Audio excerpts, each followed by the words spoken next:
Hello everyone, good morning. আশা করি তোমরা সবাই অনেক ভালো আছো, সুস্থ আছো। আমরাও সবাই খুব ভালো আছি। আর আমার আরেকটা নতুন ব্লগে তোমাদের সবাইকে ওয়েলকাম জানাই। আই হোপ আজকের ভিডিওটা তোমাদের সবার ভালো লাগবে, তাই সবাইকে অনুরোধ করছি আমার পুরো ভিডিওটা দেখার জন্য। তো এখন বাজে সকাল 6টা। তো আমি সকাল 6টা থেকে আমার ব্লগটা শুরু করলাম এই শীতের দিনেই। সকালবেলা ঘুম থেকে উঠেই ঠাকুর নমস্কার করে আমি আমার দিনটা শুরু করলাম। তারপর মেন গেট খুলে আমি বাইরে চলে এলাম। আজকে বাইরের কিছু কাজকর্ম ভাবছি আগে করে নেবো, মানে এত ঠান্ডা পড়েছে কি বলবো। প্রচণ্ড ঠান্ডা, কুয়াশা নেই অবশ্য আজকে, কিন্তু হাওয়া দিচ্ছে প্রচণ্ড আর কনকনে ঠান্ডা পড়েছে। তাই ভাবলাম আগে আমি বাইরের কাজগুলো করে যাই, তারপরে ঘরে গিয়ে বাসি জামা কাপড় ছেড়ে একটা গরম মানে শীতের পোশাক পরে নেব। কারণ যদি শীতের পোশাক পরে আমি এখন উঠোনটা ঝাড় দিই তাহলে তো আমার সেটাও ধুতে হবে। তার জন্য আর অত রোদও নেই আজকে যে জামা কাপড় শুকাবে। তাই ভাবলাম তাড়াতাড়ি করে বাইরের কাজগুলো সেরে আমি ঘরে গিয়ে বাসি জামা কাপড় ছেড়ে তারপরে ঘরের কাজগুলো করব। আর বাইরের কাজগুলো যদি একটু হয়ে যায় না, অনেকটা মনটা হালকাও লাগে, যে অত টেনশনও থাকে না মনের মধ্যে একটা যে বাইরের কাজগুলো পড়ে আছে, বেলা হয়ে যাচ্ছে, বাইরের কাজগুলো করতে হবে, সেই টেনশনটা কিন্তু একদমই থাকে না। ঘরের কাজকর্মগুলো দেখবে ধীরে সুস্থে আস্তে আস্তে করা যায়। আর এতটাই ঠান্ডা পড়ছে, যত বেলা হচ্ছে তত মনে হয় ঠান্ডা হাওয়া বেশিই দিচ্ছে। তো ভালোই হলো আমি সকাল সকাল বাইরের কাজগুলো সেরে চলে এলাম ঘরে। ঘরে এসে ফ্রেশ হয়ে বাসি জামা কাপড় ছেড়ে ঠাকুরটা জাগিয়ে এবার ঠাকুর ঘরটা মুছে নেব। আর এখন তো কদিন ধরে সকালবেলা স্নানটা একটু বন্ধই করে দিয়েছি, প্রচণ্ড ঠান্ডা লেগেছে। তাই সকালবেলা ঠাকুরটা না জাগালেও ভালো লাগে না। তাই ফ্রেশ হয়ে বাসি জামা কাপড় ছেড়ে ঠাকুরটা জাগিয়ে ঠাকুর ঘরটা মুছে নিলাম। আর তারপর এখন আমার ঘরের কাজকর্ম করব। আর কালকে রাত্রে বাসন কোসন সমস্ত মেজে রেখেছি, ভেবেছি যতটাই ঠান্ডা পড়ুক আর আমার যতই কষ্ট হোক আজকে রাতে বাসনগুলো মেজেই রাখবো। আর দেখবে শরীর ভালো থাকলে না সবই ভালো লাগে। আগের দিন আমার শরীরটা এতই খারাপ ছিল, নিজে খাওয়া দাওয়াও করিনি আর বাসন কোসনও মাজিনি, কিচ্ছু করিনি, কিন্তু কালকে রাত্রে মোটামুটি শরীরটা একটু ভালো ছিল। তাই আমি রাতেই বাসন কোসন মেজে রেখে দিয়েছিলাম। তাহলে সকালবেলা অতটাও টেনশন থাকে না আর কাজেরও চাপ থাকে না, ঘুম থেকে একটু দেরিতে উঠলেও কোনো প্রবলেম হয় না। যে একটা কাজ তো করা আছে, একদিকে তো হালকা আছি, তো তারপরে দেখো আমি একটা শীতের পোশাক পরেই নিলাম, মানে এতটাই ঠান্ডা পড়েছে। আর কান কিন্তু ঢেকেই নিয়েছি টুপিটা দিয়ে, কারণ এতটা হাওয়া দিচ্ছে, কানে হাওয়া গেলে শো শো করে হাওয়া যাচ্ছে আর প্রচণ্ড ঠান্ডা লাগছে। এবছর যে এত ঠান্ডা পড়েছে সত্যি ভাবাই যায় না, যত দিন যাচ্ছে তত মনে হয় বেশি ঠান্ডা পড়ছে, মনে হয় বরফ গলে গলে পড়ছে, এতটাই ঠান্ডা। আর দুদিন ধরে একদমই রোদ নেই, জামা কাপড় নিয়ে যে কি ঝামেলায় পড়েছি, শুকোতেই পারছি না জামা কাপড়গুলো। তো যাই হোক, তোমাদের সঙ্গে গল্প করতে করতে কিন্তু আমার অনেক কাজই হয়ে গেল। ঘরে এসে আগে এই খাটটা মুছে পরিষ্কার করে নিচ্ছি, কারণ আজকে এই ঘরের বেড কভারটা চেঞ্জ করব। রোদ তো নেই, তো কি করব, চাদরটা তুলে রাখি, আজকে যদি নাও কাচতে পারি কালকে অবশ্যই কাচবো। তবু বিছানার চাদরটা একটু পরিষ্কার থাকুক, ভালো লাগে, নিজেরও ভালো লাগে। দেখবে ঘরের যদি বেড কভার একটু পরিষ্কার পরিচ্ছন্ন থাকে না আর গুছানো থাকে তাহলে নিজেরও ভালো লাগে। তো আমি একদিন দুদিন পর পরই বেড কভারগুলো চেঞ্জ করে দিই। এই ঘরে আমরা কেউ ঘুমাই না, তবুও আমার ভালো লাগে না এক দুদিন পর পর বেড কভার চেঞ্জ না করলে। তার জন্য এই বেড কভারটা তুলে দিচ্ছি। আজকে হয়তো কাচা আর হবে না, মানে একদমই রোদ্দুর নেই, আগের দিনেরই অনেক জামা কাপড় রয়ে গেছে, সেগুলো এখনও বের করা হয়নি। ভাবছি এই ঘরের একটু কাজকর্ম সেরে নিই, তারপরে জামা কাপড়গুলো বের করে দেবো। হাওয়ায় হাওয়ায় যেটুকুতে শুকায়, শুকাবেন অবশ্য, ঠান্ডা শীতের দিনের হাওয়াতে জামা কাপড় উল্টো আরও ঠান্ডা হয়ে যাবে, তবুও একটু বাইরে বের করে দেবো। ঘরে থাকার থেকে একটু বাইরে থাকলে যদি একটু শুকায় মনটা তো সান্ত্বনা দিতে পারবো যে না একটুখানি জামা কাপড়গুলো শুকিয়েছে। মানে ঘরে বাচ্চা থাকলে বুঝতেই পারো কত জামা কাপড় হয়।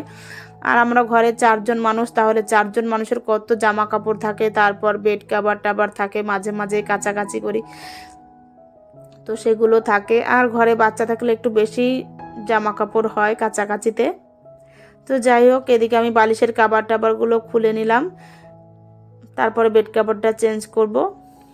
একটু যে বালিশ তারপরে কম্বল ব্ল্যাঙ্কেটগুলো একটু রোদ্রে দেবো সেটাও পারছি না, মানে একটুও রোদ নেই।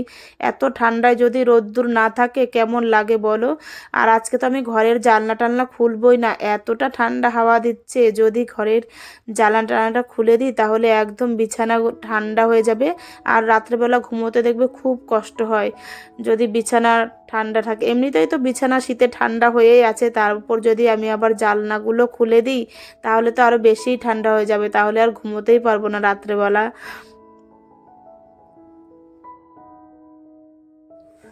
রোদ্রুর ভালো থাকলে একদিন এই তোষক টোষক সমস্ত কিছু রোদ্রে দেবো ভাবছি, কিন্তু রোদই উঠছে না ঠিক মতো। তো যেই দিন রোদ উঠবে সেই দিন সমস্ত কিছু নিয়ে ভাবছি ছাদে দিয়ে দেব। আর মাঝে মাঝে কিন্তু এই তোষক বালিশ লেপ টেপ এগুলো রোদ্রে দেওয়া কিন্তু খুবই ভালো।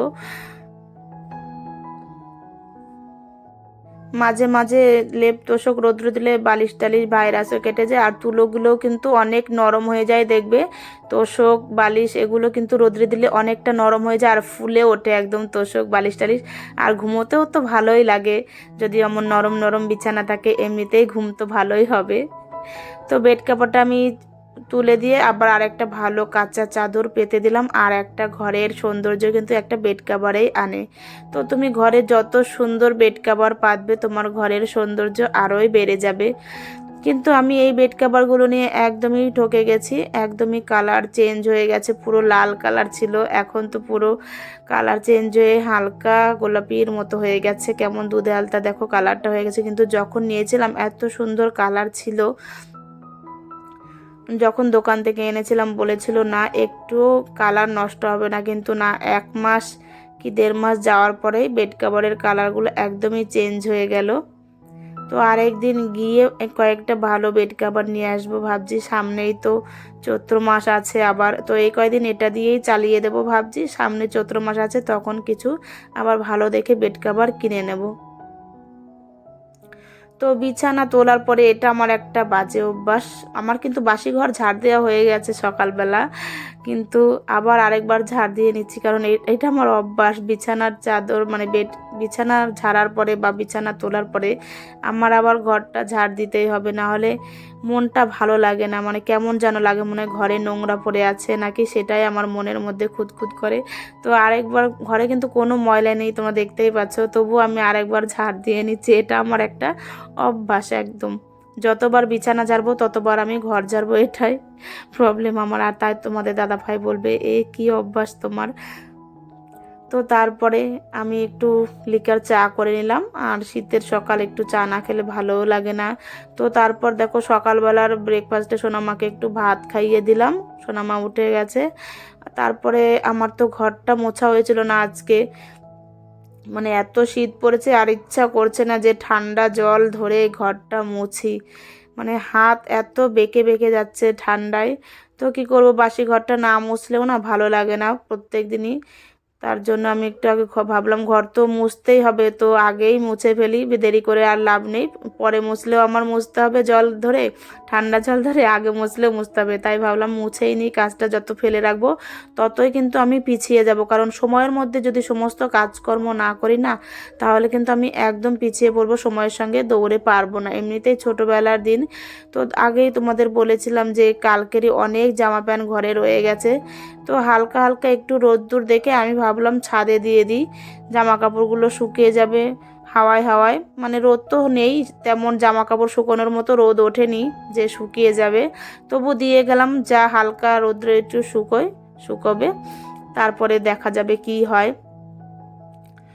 তো জামা কাপড়গুলো ছাদে দিয়ে এসে তারপর আমি আবার রান্নার ব্যবস্থা করলাম। দুপুরে আজকে করব বাঁধাকপি আর সোয়াবিনের তরকারি, অনেক দিন খাওয়া হয় না। আর মাছ মাংস একঘেয়ে খেতে খেতে না আর ভালো লাগছে না সত্যি, কোনো মাছ কোনো মাংস কিছুই এখন খেতে ভালো লাগে না, শুধু মনে হয় একটু ডাল সবজি এসব খেতেই ভালো লাগে এখন। তো বাঁধাকপিটা কেটে আমি একটু ভাপ দিয়ে নেবো, এটা মটরশুঁটি আলু বাঁধাকপি সমস্ত কিছু একবারে দিয়ে একটু নুন দিয়ে হালকা ভাপ দিয়ে জলটা ফেলে দেব। আর ওদিকে আমার ভাতও হয়ে গেছে। আর সকালবেলা আজকে একবারে ভাত বসাইনি, সোনামাকে শুধু একটু প্রেশার কুকারে ভাত করে দিয়েছিলাম, সেটাই খাইয়ে দিয়েছি। কারণ ভাত আগে করে নিলে ঠান্ডা হয়ে যাচ্ছে। আমি তাও মাঝে মাঝে গরম করে নিই ভাতটা, যদি দুপুরবেলা ঠান্ডা হয়ে যায় খাওয়ার সময় আমি একটু গরম করে নিই, গ্যাসে বসিয়ে রাখলে আগুন কমিয়ে, তাহলেই ভাতটা ভালোই গরম হয়ে যায়। আর এদিকে দেখো ভাতটা আমার হয়ে গেছে। তারপর সোয়াবিনটা একটু সেদ্ধ করে নেব, নুন দিয়ে ভালো করে সেদ্ধ করে নেব। আর ছোট ছোট সোয়াবিনগুলো খেতে ভালোই লাগে, কিন্তু আমার থাইরয়েড আছে তার জন্য সোয়াবিন খাওয়া বারণ। তোমাদের দাদা ভাইয়েরও কোলেস্টেরল আছে, ওরও সোয়াবিন খাওয়া বারণ। তবু মাঝে মাঝে দু একদিন না খেলে না ভালো লাগে না, দেখবে। তো এদিকে দেখো আমার বাঁধাকপিটা সেদ্ধ হয়ে গেছে, এখন নামিয়ে নেব। নামিয়ে তারপরে মশলা দিয়ে মানে আদা বাটা জিরে বাটা দিয়ে যেমনই রান্না করে প্লেন বাঁধাকপি অমনই রান্না করব। আর আজকে বাঁধাকপি মানেই আমাদের বাড়িতে লুচি হবে রাত্রেবেলা। মানে যেই দিন বাঁধাকপি বা ফুলকপি তরকারি হবে সেই দিন আমাদের লুচি খাবেই। মানে আমার ছেলে এত তেলে ভাজা খেতে ভালোবাসে, ও বাঁধাকপি দেখলেই বলবে যে মা আজকে রাত্রে একটু লুচি করো। আর শীতের দিন বলে কথা, একটু তেলে ভাজা তো ভালোই লাগে খেতে। তো দেখো আমি আদা বাটা জিরে বাটা মশলাটা ভালো করে কষিয়ে নুন হলুদ সমস্ত কিছু একবারে দিয়েছি, দিয়ে টমেটো দিয়ে বাঁধাকপিটা করে নিলাম। তারপরে এদিকে দেখো আবার সোয়াবিনটাও করে নিচ্ছি। মানে আজকে রান্নার অতটা ঝামেলা নেই, মানে মশলা তো একটা মশলাতেই হয়ে গেল। আদার লঙ্কাটা একেবারে বেটে নিয়েছি, আর আমি তো সব জিরের গুঁড়ো টুড়ো মশলা এগুলো ব্যবহার করি, তো একবারে একই মশলাই হয়ে গেল। আর সোয়াবিনটা যে সেদ্ধ করেছিলাম সেই গরম জল সমেত দিয়ে দিলাম। আর আমি সোয়াবিনের মধ্যে একটুখানি না বিরিয়ানির মশলা দিই, তাহলে খেতে দারুণ লাগে। তোমরা একটু দিয়ে খেয়ে দেখবে বিরিয়ানির মশলা কত ভালো লাগে সোয়াবিনে যদি বিরিয়ানির মশলা দেওয়া হয়। তো দেখো আমার সোয়াবিনটাও হয়ে গেল, তারপরে একটুখানি গরম মশলা দিয়ে নামিয়ে নেব সোয়াবিনে। তো আজকের মতো আমার রান্না বান্না তো কমপ্লিট হয়ে গেল। তো রান্নার পরে আর গ্যাস ট্যাস মোছার কোনো ভিডিও আমি করলাম না, কারণ না হলে ভিডিওটা অনেক বড় হয়ে যাবে তার জন্য। আর সব কাজ তো সব দেখা যায় না, সারাদিন তো আমরা কত রকম কাজকর্ম করি, সমস্ত কিছু তো আর তোমাদের সঙ্গে শেয়ার করা যায় না। তো আমি যতটুকু পারি মাঝে মাঝে তোমাদের সঙ্গে শেয়ার করি। তো দেখো দুপুরবেলা খাওয়া দাওয়ার পরে তারপর সন্ধেবাতি দিয়ে নিলাম, দিয়ে আমি একেবারে রাত্রেবেলা লুচি, বললাম না আজকে লুচি হবে। যেই দিন নিরামিষের বাঁধাকপি বা ফুলকপি এসব হবে সেই দিন আমার ছেলে বলবে লুচি করো। তো আমি লুচিগুলো করে নিচ্ছি। রাত্রেবেলা ডিনারে আজকে লুচি আর এই বাঁধাকপির তরকারি আছে, তো সবাই মিলে খাওয়া দাওয়া করে নিচ্ছি। তোমাদের দাদাভাইকে আমি খাইয়ে দিচ্ছি, সোনামাকেও খাইয়ে দিচ্ছি। তো আজকের মতো ভিডিওটা এখানে শেষ করলাম। রাতের ডিনারের শেষে আবার দেখা হবে তোমাদের সঙ্গে নতুন কোনো ভিডিও নিয়ে। তো তোমরা সবাই ভালো থেকো, সুস্থ থেকো, সাবধানে থেকো। Good night. আর আমার ভিডিওটা ভালো লাগলে অবশ্যই একটা লাইক কমেন্ট করে দিও। টাটা।